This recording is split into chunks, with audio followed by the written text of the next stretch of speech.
मेरे घर में सभी नॉनवेज खाते हैं, परंतु मैं नॉनवेज नहीं खाता हूँ। ऐसे में खाटू श्याम जी भी घर में विराजमान है। क्या ये सही है? क्या मैं बाबा श्याम की पूजा कर सकता हूँ? क्या बाबा श्याम की कृपा बनेगी? ऐसे ही खास सवालों के साथ आज इस वीडियो में हम उपस्थित हैं। पूरी जानकारी के लिए इस वीडियो को लास्ट तक जरूर सुनिए। आप सभी श्याम भक्तों को जय श्री श्याम। श्याम भक्तों कैसे हैं आप सभी? उम्मीद करते हैं अच्छे ही होंगे। श्याम भक्तों, घर में खाटू श्याम जी की मूर्ति विराजमान है। आप स्वयं शाकाहारी हैं, लेकिन परिवार के अन्य सदस्य नॉन वेजिटेरियन हैं और आप ये जानना चाहते हैं कि क्या ये स्थिति सही है तथा अब आपको क्या कदम उठाने चाहिए। श्याम भक्तों, खाटू श्याम जी भगवान श्री कृष्ण का ही एक रूप है जो वीर बर्बरी के रूप में जाने जाते हैं और उनके भक्तों में शाकाहार को एक महत्वपूर्ण सात्विक जीवन शैली के रूप में प्रोत्साहित किया जाता है। शाकाहार न केवल शारीरिक स्वास्थ्य के लिए बल्कि आध्यात्मिक शुद्धि के लिए भी आवश्यक माना जाता है, क्योंकि ये तामसिक भोजन जैसे मांसाहार से दूर रखता है जो मन को अशांत और क्रोधी बना सकता है, जबकि सात्विक भोजन जैसे फल, सब्जियां, दूध और अनाज मन को शांत और भक्ति में एकाग्र रखते हैं। श्याम भक्तों, हिंदू शास्त्र जैसे श्रीमद् भागवत गीता में भगवान श्री कृष्ण स्वयं कहते हैं कि वे केवल सात्विक भोजन स्वीकार करते हैं और तामसिक या राजसिक भोजन से दूर रहने की सलाह देते हैं। इसलिए यदि घर में नॉनवेज बनाया या खाया जाता हो तो यह मूर्ति की पवित्रता को प्रभावित कर सकता है, क्योंकि मांसाहार को हिंसा से जुड़ा हुआ माना जाता है और देवता की पूजा में अहिंसा का सिद्धांत प्रमुख है। लेकिन क्या ये पूरी तरह गलत है? यह निर्भर करता है व्यक्तिगत भक्ति और परिवार की स्थिति पर, क्योंकि धर्म कभी कठोर नियमों का बंधन नहीं बल्कि मार्गदर्शन है। कई धार्मिक विद्वानों और YouTube चैनलों पर जैसे भजन मंत्र शक्ति चैनल पर चर्चा होती है कि क्या मांसाहारी व्यक्ति खाटू श्याम जी की पूजा कर सकते हैं, और उत्तर अक्सर ये आता है कि भक्ति का आधार हृदय की शुद्धि है, न कि केवल बाहरी नियम। लेकिन यदि मूर्ति घर में है तो घर की शुद्धि आवश्यक है, अन्यथा देवता की कृपा में बाधा आ सकती है। श्याम भक्तों, मान लीजिए यदि परिवार में कोई नॉनवेज खाता है तो रसोई में उसकी गंध या अवशेष पूजा स्थल तक पहुंच सकते हैं, जो अनुचित है। अब आपके जैसे मामले में जहां आप स्वयं शाकाहारी हैं, यह एक सकारात्मक पहलू है क्योंकि आपकी भक्ति शुद्ध है, लेकिन परिवार की आदतें समस्या पैदा कर रही है। यह सही नहीं माना जा सकता, क्योंकि पूरे घर को एक इकाई के रूप में देखा जाता है। देवता की उपस्थिति पूरे परिवार पर प्रभाव डालती है। श्याम भक्तों, एक बात का हमेशा ध्यान रखिए कि अगर आप बाबा श्याम के किसी भी मंदिर में जाते हैं तो ये ध्यान रखिए कि आपने उससे पहले नॉनवेज नहीं खाया हो या नॉनवेज खाने से परहेज करना चाहिए, ताकि आपकी पवित्रता बनी रहे।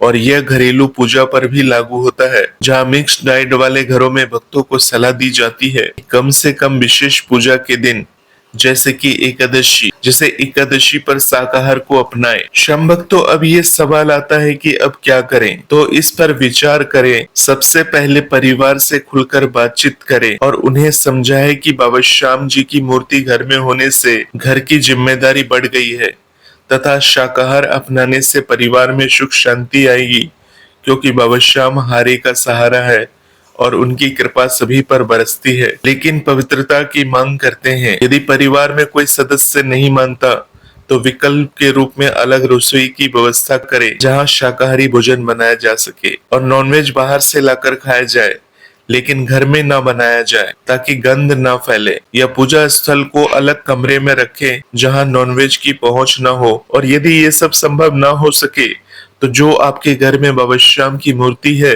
वो किसी स्थानीय मंदिर में स्थापित करवाएं, जहां उनकी नियमित पूजा हो सके, क्योंकि घर में यदि पवित्रता बनाए रखना मुश्किल है तो यह बेहतर विकल्प हो सकता है। इसके अलावा आप खुद अपनी भक्ति बढ़ाएं, जैसे रोजाना आरती करें, भजन गाएं, एकादशी का व्रत रखें जो खाटू श्याम जी को प्रिय है, और परिवार को धीरे धीरे शामिल करने की कोशिश करें। कई भक्तों की कहानियां हैं जहां परिवार शुरू में विरोध करता था, लेकिन बाबा श्याम की कृपा से सब शाकाहारी हो गए। याद रखें कि धर्म में जबरदस्ती नहीं बल्कि प्रेम से परिवर्तन होता है। यदि आप अकेले हैं तो अपनी पूजा जारी रखें और बाबा श्याम से प्रार्थना करें कि बाबा परिवार को सही रास्ता दिखाएं। अब विस्तार से देखें तो हिंदू धर्म में देवता की स्थापना के नियम जैसे जैसे प्राण प्रतिष्ठा के बाद घर को मंदिर मानकर चलना पड़ता है, जहाँ शराब, मांस, लहसुन, प्याज तक से परहेज किया जाता है, क्योंकि ये सब तामसिक भोजन है और देवता सात्विक ऊर्जा चाहते हैं।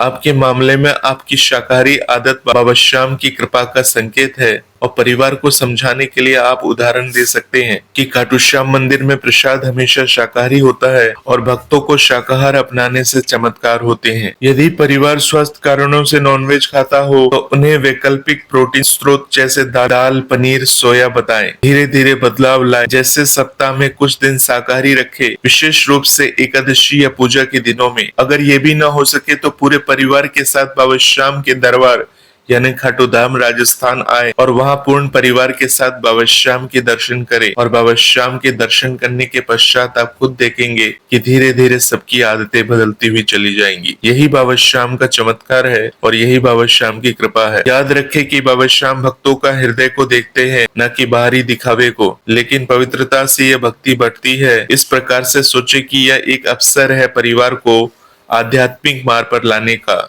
और प्रार्थना से सब कुछ ठीक हो जाएगा। अब यदि हम गहराई में जाए तो वैष्णव ग्रंथों जैसे विष्णु पुराण में शाकाहार को मोक्ष का मार्ग बताया गया है, क्योंकि मांसाहार से पाप लगता है और देवता की पूजा में शुद्धि जरूरी है। आपके घर में मूर्ति होने से परिवार पर भी जिम्मेदारी है कि वे कम से कम घर में नॉनवेज न लाएं। घर का जो सदस्य है जो नॉनवेज खाते हैं वो उसे छोड़ना नहीं चाहते तो बाहर खा सकते हैं, लेकिन घर को शुद्ध रखना चाहिए।